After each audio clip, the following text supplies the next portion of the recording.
Amniobé ou le porte-parole des peuples noirs, l'enfant de la forêt, 1913, année 1930, au cœur de la forêt camerounaise, dans le petit village de Songuempec, né en 1913 un enfant que rien ne prédestinait à marquer l'histoire.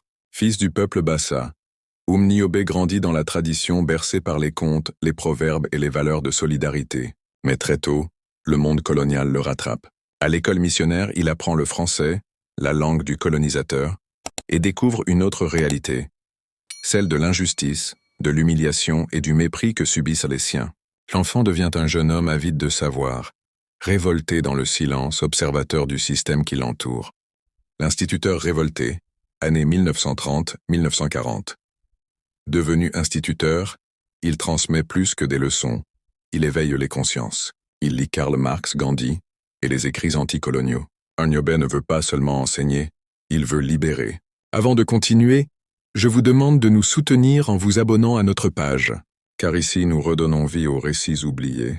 Nous honorons les héros effacés. Abonne-toi alors.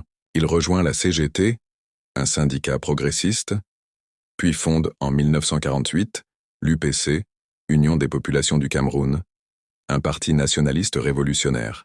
Son objectif est clair, l'indépendance totale du Cameroun, la réunification des territoires francophones et anglophones, et la dignité retrouvée pour tous les Africains.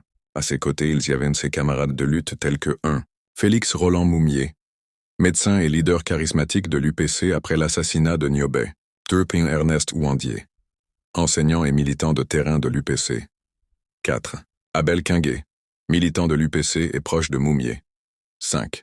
Ndongo Essomba, Ndé Ntumaza, Jacques Ngom et d'autres, moins connus du grand public, mais actifs dans la mobilisation syndicale, l'éducation politique clandestine et la résistance dans les maquis. La voix de l'Afrique au monde, année 1950. Surnommé Mpodol, le porte-parole, Amniobé devient une voix incontournable. Il plaide à l'ONU, non pas avec haine mais avec dignité, intelligence et foi en la paix.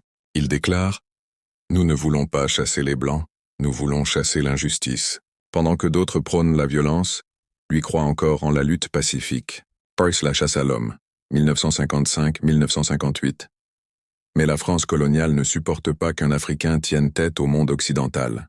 En 1955, l'UPC est interdite.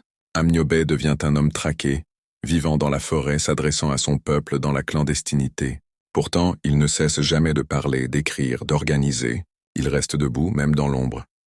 La mort du juste, 13 septembre 1958. Ce jour-là, dans les profondeurs de Boumiébel, les troupes françaises l'encerclent. Ils le tuent froidement. Son corps est enterré en secret, sans sépulture, car ils ont peur que sa tombe devienne un symbole. L'héritage éternel. Aujourd'hui encore, Amniobé vit dans chaque combat pour la liberté, chaque voix qui s'élève contre l'oppression. Il est reconnu héros national au Cameroun, et son nom résonne comme un appel au courage, à la justice et à l'unité africaine. Merci pour votre attention. N'oubliez pas de liker et de partager la vidéo, afin que d'autres puissent connaître son histoire.